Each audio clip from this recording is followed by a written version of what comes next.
Muito obrigado, Fernando. Eu agradeço especialmente o seu cuidado em fazer exatamente aquilo que a gente disse que é a preocupação da linha de reflexão que o grupo de pesquisa faz, que é não só olhar para o passado, para o que foi feito, né?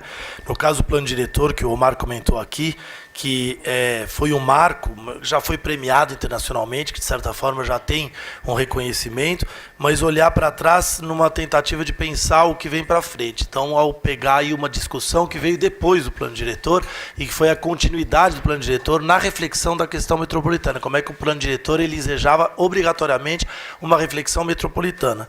E a partir disso, então, construir a sua reflexão a partir daí, lançando inclusive uma reflexão futura aí, exploratória que você fez no final.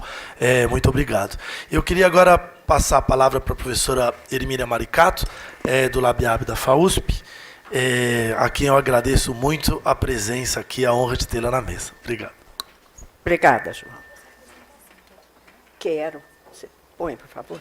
Bom, antes de mais nada, estou muito feliz de estar aqui, não é, com os meus colegas queridos, e eu quero agradecer muito Saldiva pelo que ele está fazendo no Instituto de Estudos Avançados, que é realmente uma lufada de ar fresco na Universidade de São Paulo. Isso não é uma crítica à universidade, nós temos uma tradição realmente elitista no Brasil, mas eu acho que a atividade de extensão pode mudar esse país. A atividade de extensão universitária pode mudar esse país. Eu tô me reportando, por exemplo, eu lembrei de uma coisa que um dia o Fernando Haddad, quando era prefeito, e eu fazia parte do conselho da cidade, Conselho da Cidade, não é? Que tinha setores da sociedade civil representados, e o Fernando falou que se gasta R$ 1 bilhão nesta cidade para coletar o lixo que é jogado na rua, na calçada. Não é para coleta do lixo domiciliar. E eu fiquei pensando, não pode ser impossível a gente ter um trabalho educativo com o povo e economizar R$ 1 bilhão por ano na varrição das calçadas. E também lembrei de outro, mas quem é que está interessado na educação, no trabalho pedagógico com as camadas populares? Quem está interessado em mostrar o que é a realidade da cidade para as camadas populares? Em como é que se gasta o dinheiro de zeladoria? Como é que se gasta o dinheiro dos investimentos? Não é?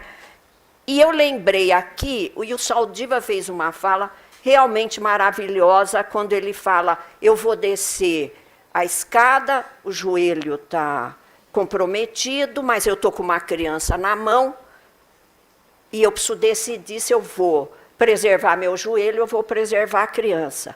E o lobby do joelho ganha. Cidade é isso, gente.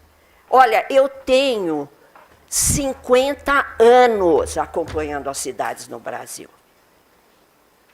Fiquei 40 anos na universidade, chegou uma hora que eu falei, eu quero fazer um trabalho com a sociedade civil, que não é propriamente um movimento social, porque eu não sou uma liderança social, mas é de disseminar conhecimento. Isso muda esse país. Disseminar o nosso conhecimento muda esse país.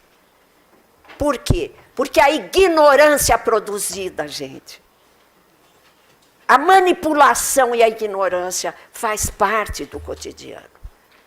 Bom, eu comecei como num discurso aqui de comício, vocês desculpem. Eu não estou filiada a partido nenhum, eu quero avisar aí para a gente não cair nessa discussão do Petralha Coxinha, porque nessa não pode me incluir, não. não é? Então, eu quero começar falando para vocês sobre a incrível mudança pela qual está passando esse país, do ponto de vista da ocupação, claro, da sociedade, da política, mas especialmente para nós, da ocupação do território e do processo de urbanização. Vamos lá. Sou eu que vou mudar? Você prefere? Eu posso mudar. Por favor, porque o Teco e o Tico não conseguem fazer duas coisas ao mesmo tempo. Eu queria, então, começar com uma introdução sobre o processo de urbanização e o território nacional, para a gente entender qual é o papel das metrópoles hoje. Não tenho essa pretensão, vou passar muito rápido por tudo isso, mas apenas para despertar a ideia de que há uma profunda mudança na nossa sociedade no que diz respeito às cidades atualmente, né? Eu vivi lá o processo de planejamento da época da ditadura, das regiões metropolitanas. Eu trabalhei na Implaza na década de 70, hein? Antes de 74. Né? E gente, desculpe, eu me sinto jurássica, mas não tem jeito da gente tirar a história vivida, não é? E acompanhei agora, felizmente, o Fernando fez essa introdução aí para mostrar para vocês que nós temos planos muito bem feitos. Esse PDUI, agora da região metropolitana de São Paulo, é sério, é muito bem feito. Agora entra um governador, ele simplesmente quer extinguir a Implaza, Empresa Metropolitana de Planejamento. Não é? E eu quero lembrar alguma coisa e me basear aqui nas teses da Tânia Bacelar, da Universidade Federal de Pernambuco, do Campolina Diniz, da Universidade Federal de Minas Gerais, que bebem lá nas fontes do Celso Furtado, não é? Do Caio Prado, de muitos dos nossos grandes pensadores, não é? Que pensaram a realidade brasileira, né? E lembrar que nós temos, no Brasil, uma concomitância entre a industrialização e a urbanização e que se dá no século XX. Não é? Nós temos um crescimento de 7% ao ano, segundo o Postman, por exemplo, entre 1940 e 1980.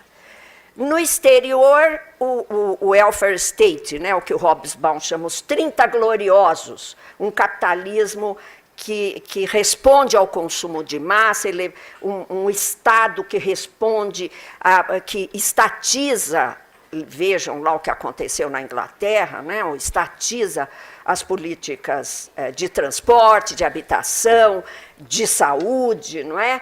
E promove uma melhoria das condições de vida da população, e nós temos também o sindicato, o Harvey coloca isso, um grande Estado, um grande capital vertical e um grande sindicato, não é?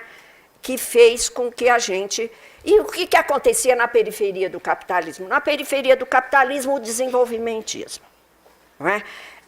Então, nós crescemos... O Postman costuma falar, a China da época de 40 a 80. Né? E, ao mesmo tempo, nos urbanizamos. Como? Gente, nós começamos o século XX com 10% da população das cidades. 10%.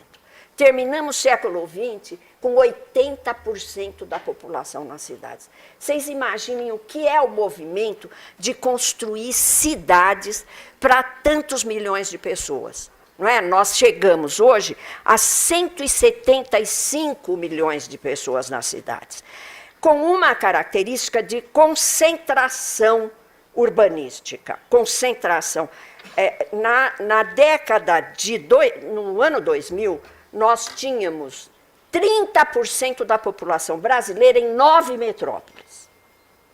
Então, aquilo que o Castells, inclusive, estudou, né, na América Latina, que o Paul Singer discutiu muito, que era e adotaram um termo que chamava macrocefalia, não é? Que é a importância da metrópole para esse, no capitalismo periférico e dependente, uma industrialização que se fazia associada ao capital internacional.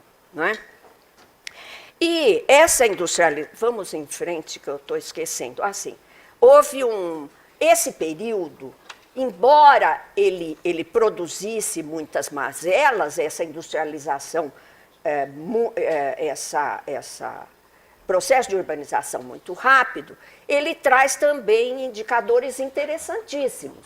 Queda muito forte da mortalidade infantil. Ah, desculpe. Não tem um de mão, não, João? Você quer sentar aqui? Eu sou muito indisciplinada para falar. Gostaria de estar em pé, mas enfim. Então, nós temos uma queda da mortalidade infantil, um aumento na expectativa de vida impressionante, não é? Nós temos uma queda na taxa de natalidade. Eu nunca me esqueço que eu ainda estava no Ministério das Cidades, fui falar lá no sudoeste de Santa Catarina, e um prefeito veio com a história de que pobre tinha muito filho. Vocês já ouviram isso, né? E eu falei, o senhor está tão enganado. Nós estamos hoje com o tamanho médio da família da Europa. Não é impressionante os últimos dados aí do número de filhos por família no Brasil. Então, foi uma mudança muito forte que se deveu, em parte, sim, ao processo de urbanização, ao processo de saneamento básico, principalmente, não com esgoto, mas principalmente com a água tratada, o acesso, por pior que fosse o atendimento de saúde, principalmente depois, né, da Constituição de 88, o SUS traz uma condição diferente de saúde. Né? Bom, vamos lá. E aí, nós temos uma mudança na conjuntura internacional e nacional a partir de 1970. Não vou falar muito sobre isso, não é minha especialidade, mas é meio óbvio, né, o que acontece no mundo. Não é? A gente tem qual é o efeito disso sobre o Brasil. É a desindustrialização. Então, nós nos industrializamos tardiamente e nos desindustrializamos precocemente, não é? A partir de 1970, mas mais exatamente de 80. Não é? Nós temos uma volta do Brasil à condição de país agrário exportador, grãos, carnes, minérios, etanol. Isso faz uma diferença na nossa sociedade. No meu tempo de vida, por exemplo, é absolutamente notável. Eu tenho andado muito pelo Brasil. Achei que eu ia descansar na aposentadoria, mas está acontecendo o contrário. Por quê? Porque cidade é um dos temas mais importantes da agenda política brasileira hoje. Isso foi a própria prática, assim, a demanda da discussão de cidade, especialmente entre os jovens, é que mostra o quanto esse tema está sendo importante, já que ele diz respeito a 84% da população, segundo o último censo do IBGE. Não é? Bom, mas nós temos, então, uma novidade no processo de urbanização, em que as cidades médias elas começam a crescer mais do que as metrópoles em PIB e população. Isso faz uma diferença. Isso explica também muito do conservadorismo na sociedade brasileira, que a gente não sabe de onde veio. Não é? Essa emergência de cidades fortes. E eu tenho andado muito por cidades médias, e eu quero dizer para vocês que cada cidade que eu vou, eu cobro uma coisa. Eu quero alguém que fez tese sobre a cidade que me dê uma aula andando pela cidade. Vocês não imaginam o que eu estou aprendendo sobre o Brasil. Opa! Vocês não imaginam o que eu estou aprendendo sobre o Brasil, andando pelo centro-oeste, norte, andando pelo interior do estado de São Paulo. que, aliás, segundo o IBGE 2015, é onde você tem maior valor da produção agro no Brasil, é no interior do estado de São Paulo, está certo que é cana, né, gente? Bem diversificado, né? Se a gente anda. Né? Bom, e nós temos, então, olha, para vocês terem uma ideia da mudança que ocorreu no Brasil nas últimas décadas, o valor da transformação industrial, em 1970, o peso da metrópole de São Paulo era de 70% no Brasil. Olha bem, aquela história do como é a locomotiva carregando os vagões, tal. E agora, em 2005, são dados da Tânia Bacelar, que eu peguei, era 44%. É uma queda vertiginosa de uma desindustrialização, mas também de uma distribuição de cidades. Bom, vamos rápido, que isso era só uma introdução. Né? Bom, e aí, o que a gente se pergunta claro, com essa questão, né, a globalização neoliberal, a geopolítica mundial, com a Ásia chegando num novo espaço, né, com o recuo das políticas públicas e direitos sociais na Europa, na América, né, com as privatizações, desemprego, subemprego, porque nós temos aí uma tecnologia. Nós precisamos discutir seriamente o futuro do trabalho e quais são as alternativas, não é? E outra coisa que eu queria lembrar é o avanço do crime organizado. Eu estou impressionada com o avanço do crime organizado, onde eu tenho andado cidades de porte médio. Cheguei em Fortaleza, Fortaleza não é bem cidade de porte médio, né? Vamos pegar Campina Grande. Você chega lá, tem lá Vitória da Conquista, uma em pena cega do prédio, dizendo: se entrar de carro, abaixa o vidro, se vir de moto, tire o capacete. Cidade de porte médio. Então, seja bem-vindo, assim? Não. Então, eu acho seríssimo o que está acontecendo. E depois eu estou lendo o livro ali do Bruno Paes Manso e da Camila, mil perdões, que eu esqueci o nome, Dias, isso, sobre o PCC. O PCC, gente, tem previdência social para os seus, tem cesta básica. É uma coisa impressionante. Ele prega a paz no crime. Se você concorda, está tudo em paz. Eles querem paz. Não é? Não vou falar mais, porque também... Né? Bom, e aí a gente olha, nós estamos falando um pouco de economia regional, né? A gente olha para o nosso lado, para os economistas, a proposta é o desenvolvimentismo.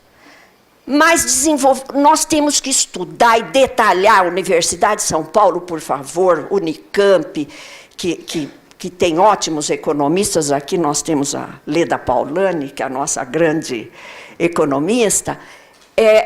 Que desenvolvimentismo? O quê? Qual indústria? De novo automobilística? Não, por favor. Nós precisamos discutir realmente qual desenvolvimentismo. Eu vou fechar aqui a minha introdução, dizendo: nós precisamos, é evidente, discutir uma retomada do crescimento do país. Eu não estou nem dialogando com os neoliberais, obviamente, não é? Que acham que... Uma vez eu ouvi a Maria da Conceição Tavares falar: o povo é óleo queimado, uma parte do povo. Não é exército de reserva, é óleo queimado. Não faz a menor diferença, não é? Então, eu acho que nós temos a primeira grande questão que eu queria colocar aí, e jamais, numa proposta de retorno do crescimento e desenvolvimentismo, ignorar a questão ambiental e urbana, por favor. Vamos lá, então. Bom, esse processo de industrialização, urbanização, ele produziu cidades ilegais. Manaus, pelas últimas coisas que eu estou vendo, tem 80% dos domicílios ilegais. Aqui São Paulo não, é 1/4, né? Que a gente, pelos dados que a gente tem, né? 1/4 do município. Porque se eu for para Itaquaquecetuba,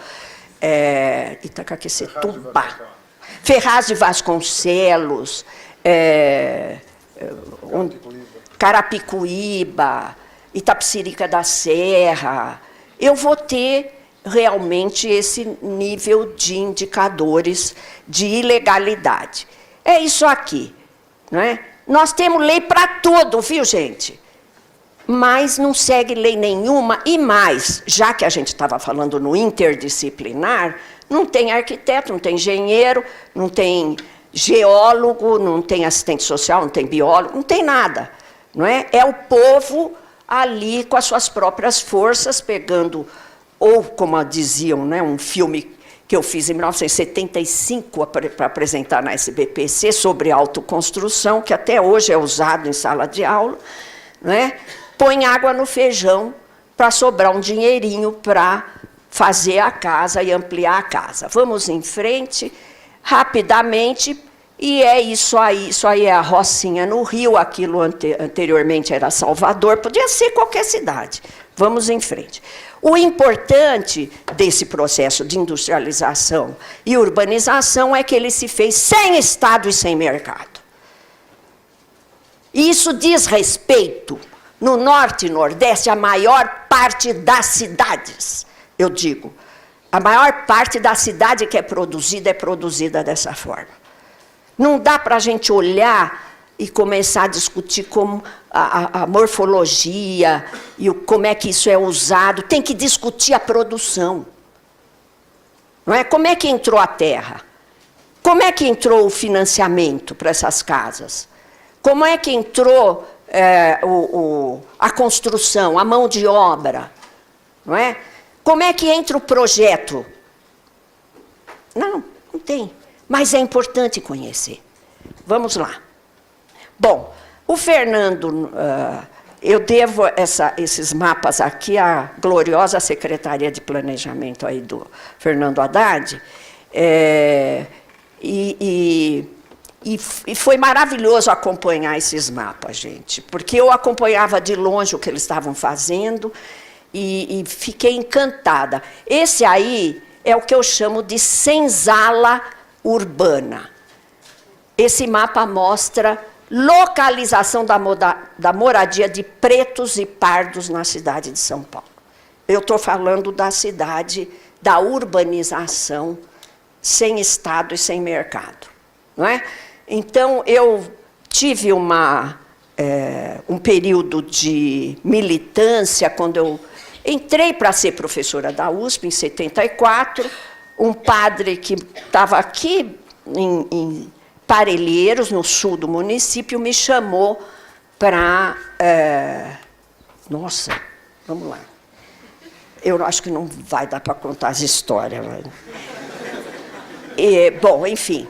E eu comecei a conhecer a cidade de São Paulo ali, através de prestação de uma assessoria nas comunidades eclesiais de base. Não é? Eu digo, são 50 anos vendo os mananciais serem ocupados. Quando um edifício no centro da cidade, ocioso, não cumprindo a função social prevista na Constituição, no Estatuto da Cidade, no Plano Diretor, Lei Complementar, etc., etc., é ocupado, os ocupantes são criminalizados. Mas nós temos mais de 1 milhão de pessoas ocupando a área de proteção dos mananciais. Por quê?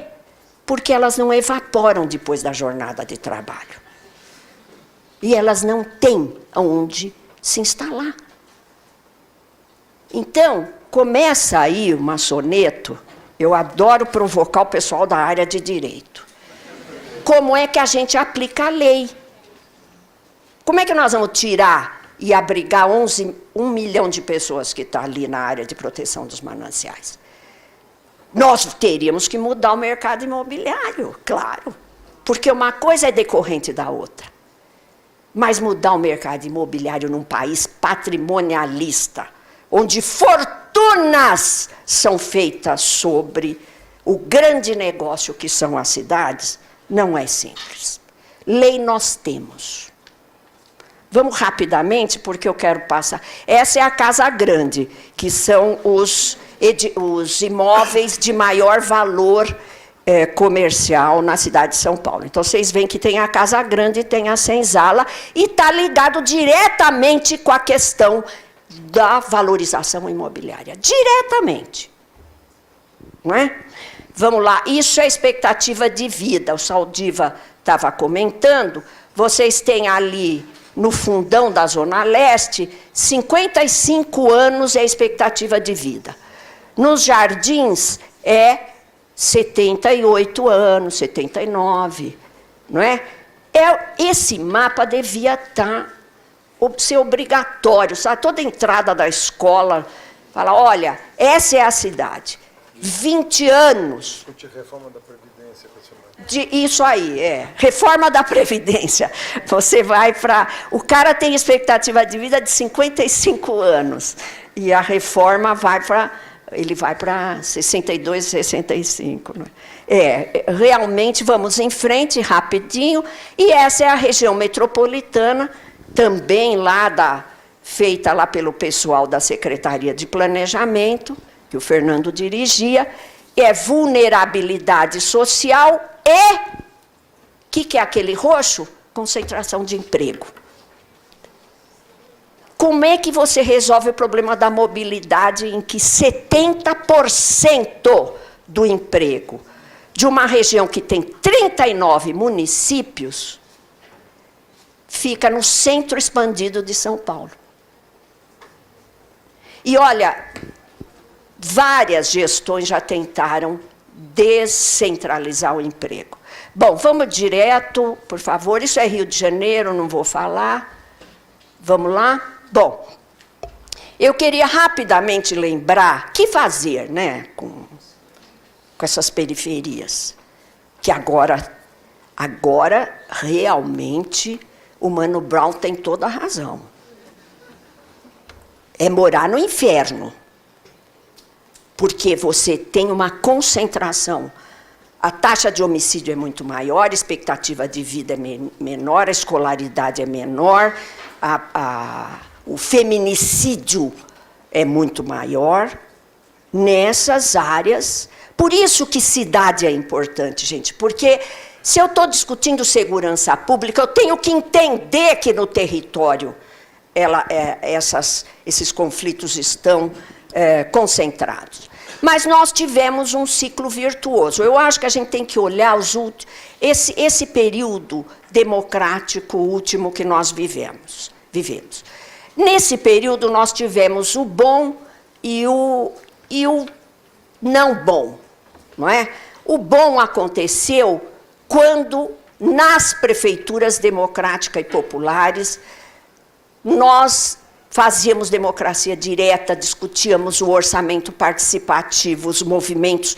Eu fui secretária de Habitação e Desenvolvimento dessa cidade, a minha secretaria era ocupada semana sim, semana não, pelos movimentos. Se isso não acontecesse, a gente não tinha feito o que fez na gestão Erundina. Mas havia muita pressão da sociedade, de todos os lados, e nós não tínhamos escolha.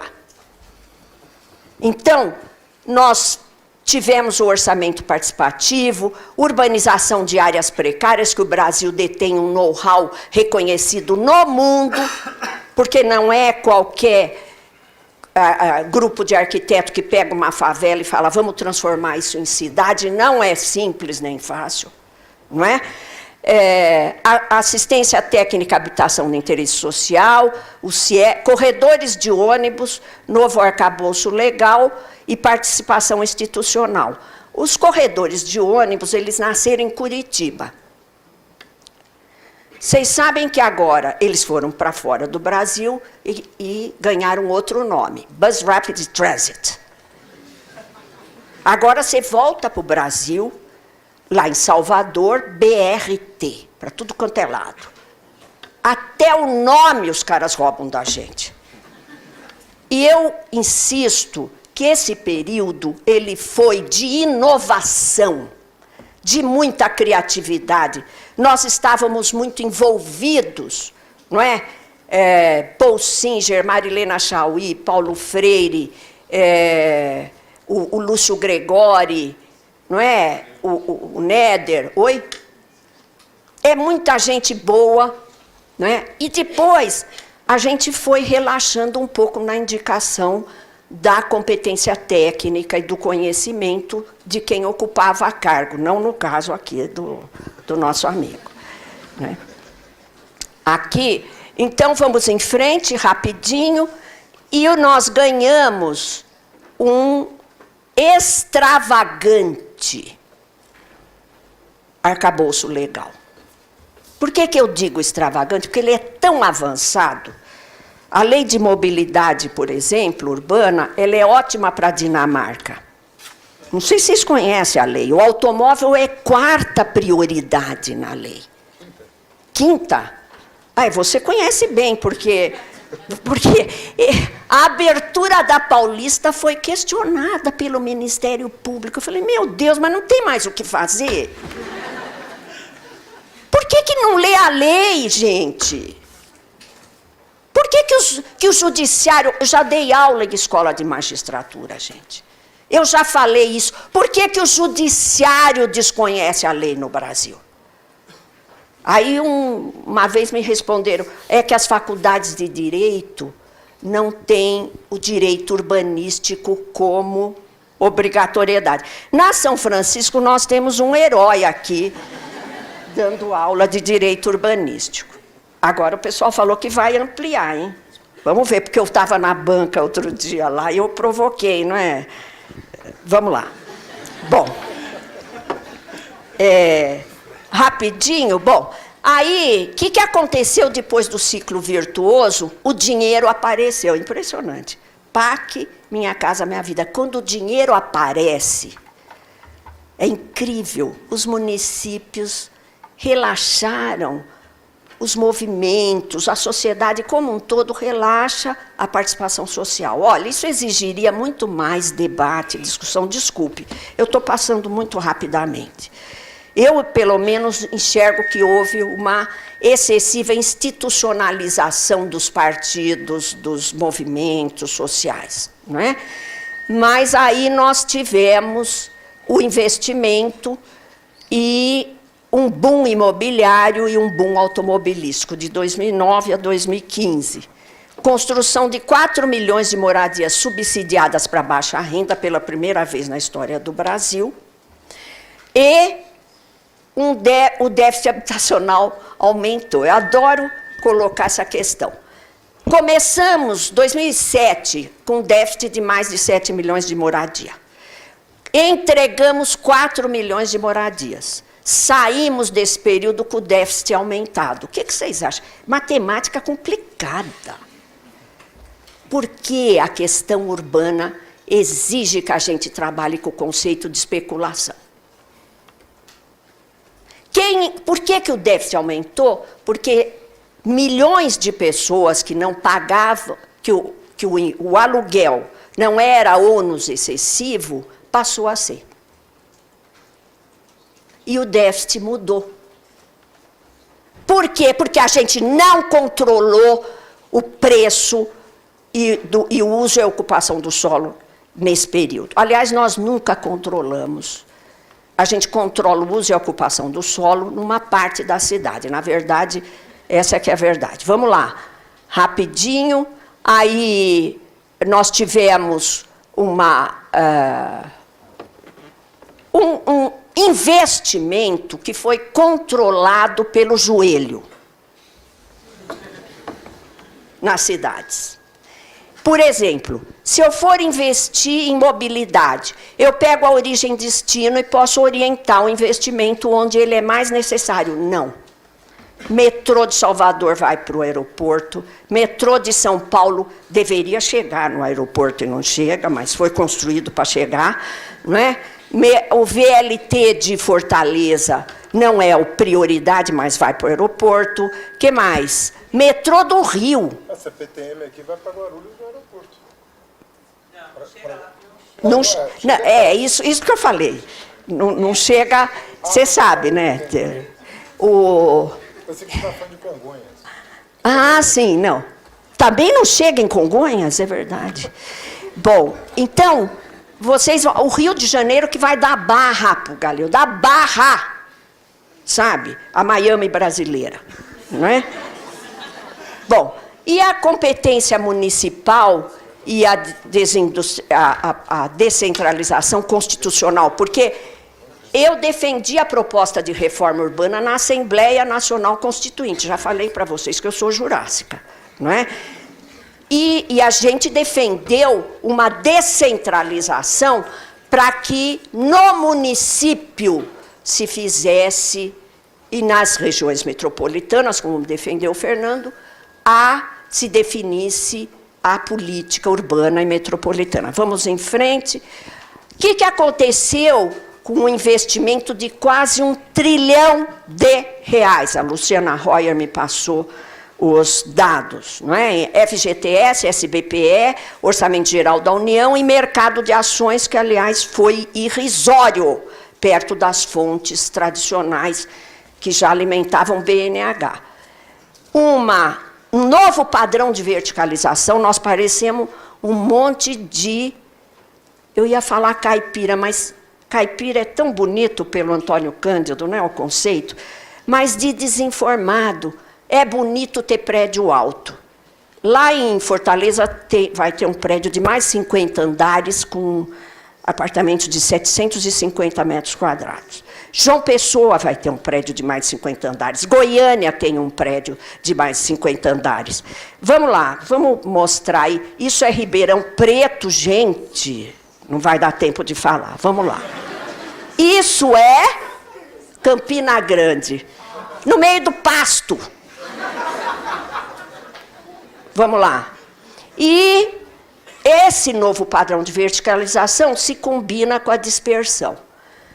Ampliaram o perímetro urbano em todas as cidades que eu tenho andado, puseram fazendas dentro do perímetro urbano, para botar o Minha Casa Minha Vida, porque é obrigatório, o Minha Casa Minha Vida está dentro do perímetro urbano. Isso é uma norma federal. Vejam bem, eu não estou fazendo uma crítica partidária, por favor. Aliás, a competência do uso de ocupação do solo é municipal. Isso foi aprovado em todas as prefeituras. Isso tudo é urbano que vocês estão vendo aqui. Vamos lá. Pinheirinho, lembra Pinheirinho, em São José dos Campos? 14 quilômetros da cidade e o movimento de moradia comemorando, que saiu da cidade, mas foi para 14 quilômetros da cidade. De fato, o povo fica feliz, porque é um patrimônio, porque adquire uma situação estável. Mas o que eu costumo dizer é o seguinte: quem vai pagar para a coleta de lixo chegar nesse conjunto habitacional? Quem vai pagar para o transporte chegar nesse conjunto habitacional durante a semana, porque no fim de semana não tem? Né? Quem pagou para o asfalto chegar, para a água chegar, para o esgoto chegar, para levar a escola? Toda a coletividade. Quem ganhou? Eu não trouxe aqui um estudo sobre a elevação de preço de terrenos. Basta ver aqui na cidade de São Paulo. Aliás, gestão do Haddad abriu o cadastro de proprietários por meio do IPTU. Isso é revolucionário, a gente conhecer. Tá, vamos lá. Bom, então, com todo respeito aos meus colegas urbanistas, eu posso fazer o que eu estou fazendo, eu estou aposentada. Não faltam planos. Aliás, Fernando mostrou isso, esse último plano metropolitano é ótimo. Não faltam leis, o nosso arcabouço legal é de dar inveja para metade do mundo. Não falta conhecimento técnico. Eu me engajei Era para ser uma ocupação aqui da minha aposentadoria. Eu quero trabalhar com a sociedade civil e discutir, repensar as cidades do país, discutir um projeto para o país, né? Só que isso explodiu. Explodiu. Nós estamos em 16 estados, 23 universidades. Eu não dou conta absolutamente da demanda, não é? Nós estamos aprendemos com o Levante Popular da Juventude, é uma rede horizontal. E a gente marca, como é que chama, Karina? Sempre esqueço. Metassíntese. Olha lá, a Karina é do Levante. O Levante está nos ensinando muito. Para quem teve um passado de concepção leninista, né? Vertical, tal. O Levante é assim, a gente marca metas e tem, os núcleos têm liberdade. Nós temos um fórum em agosto agora, né? Vamos em frente. Eu queria saudar realmente essa iniciativa de vocês, da Escola da Metrópole, muito necessária. Queria dizer que a gente está disponibilizando toda essa rede nacional para trabalharmos juntos, porque a maior parte é de pesquisador universitário, uma parte é de profissionais, Federação Nacional dos Arquitetos, muitos IABs, Federação Nacional de Sindicato de Engenheiros, SEBS é Centro de Estudos da Saúde, olha a interdisciplinaridade. A ANTP, Associação Nacional de Transporte Público, enfim, muitos parceiros. E lá nós estamos discutindo, então, um projeto, uma plataforma, um projeto para as cidades, uma construção social. E eu quero terminar defendendo uma só das propostas que eu, nesse tour pelo Brasil, me pegou muito pessoalmente, que é a proposta que vem lá do CIEPS, Darcy Ribeiro, Brizola, no Rio de Janeiro, passou pelo Celso, em São Paulo, Cuca, lá em Fortaleza, não é? Nas periferias, um equipamento que, além da educação básica, dê alimento para as crianças e adolescentes, tempo integral e mais atividade de esporte, arte e cultura. Não é? Eu vi uma dessas. Isso aí é aqui em São Paulo, o projeto do Alexandre Delijaikov, professor da FAUSP. Vamos em frente.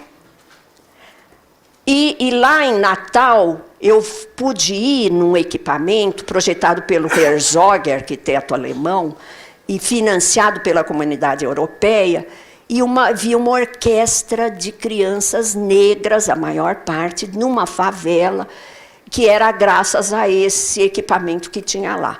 E o Ion, que é um médico do local, ele fez um cálculo do quanto custou essa ponte em Natal e quanto daria para ter feito desses equipamentos nas periferias. Teria mudado a história das nossas crianças e adolescentes, fazer esse equipamento disseminado por cada grupo de 20 mil habitantes na periferia de Natal. O preço da ponte, 400 milhões, daria para distribuir 12 milhões para cada comunidade de 20 mil habitantes de baixa renda. Eu acho que nós temos que pensar nisso seriamente. Por quê? Porque ou é isso, ou é barbárie, porque o crime organizado é uma das saídas, talvez até a principal, nas nossas periferias, ainda mais agora, com essa barbárie de cortar SUS, cortar dinheiro de educação, disseminar, como é que prestigiar e dar comenda para quem mata, não é? O próprio projeto de aumentar a pena num país como o nosso, que adianta? Vai para as prisões ver como é que tá, como é que elas estão, não é? Então, e finalmente, última coisa, prometo, vamos em frente. Bom, aí há o orçamento da ponte. Lá em Natal, claro, o que o mercado imobiliário está discutindo? O projeto Orla para tirar as favelas que estão ali bem localizadas. O que está discutindo em Recife? A Orla também, vocês estão sabendo, a moçada está lá brigando, não é? O que está sendo discutido em Porto Alegre? O que está... aqui em São Paulo, sabe, o mercado imobiliário bombando, porque ele quer recuperar o crescimento que ele teve no período do boom, que foi de 260% no Rio. Nada competiu com investimento imobiliário, fazendo fortuna, não é? E eu quero terminar com uma denúncia, que é o projeto Ligue os Pontos. Eu não sei nem se o Fernando está sabendo. Um dos projetos mais importantes que essa cidade tem. Ela ganhou um prêmio. Você lembra do valor do prêmio? 5 milhões de dólares de prêmio por essa iniciativa, que é de produzir alimento orgânico dentro do município de São Paulo, depois que o plano diretor mudou a lei e aprovou, trouxe de volta a zona rural no sul do município de São Paulo, uma zona que dialoga com a preservação dos mananciais, que consegue impedir a ocupação predatória, produção de alimentos orgânicos no sul do município de São Paulo. Está sendo descontinuado esse projeto. Nós estamos ameaçados de não receber. O prêmio era de melhor prefeito do mundo. Gente, eu não tenho nenhum problema em falar o que eu estou falando. Eu comecei a gestão do Fernando achando que ia ser um fracasso, porque não estava dentro do ciclo virtuoso. E eu fiquei muito impressionada com as conquistas. São conquistas nossas. Não foi conquista do Fernando Haddad. Foram nossas. E agora, vamos lá, eu acho, isto é uma parte dos mananciais ainda, vamos lá, isto é a ocupação dos mananciais, nós estamos perdendo a água. Água não é importante, né, pessoal? Fala a verdade. Numa metrópole desse tamanho, nós estamos perdendo a água. E, finalmente, o que eu quero, as favelas, vocês podem ver que elas estão maior número na área de proteção dos mananciais, que é o que sobra para os pobres, porque lá onde o mercado é importante, vocês estão vendo que não tem favela, não é isso? Vamos lá? Então, o que eu quero propor aqui é que nós liguemos os pontos, acabemos com essa fragmentação que nos enfraquece e construamos uma unidade em torno de um novo projeto para as cidades. Obrigada, mil perdões aí pelo...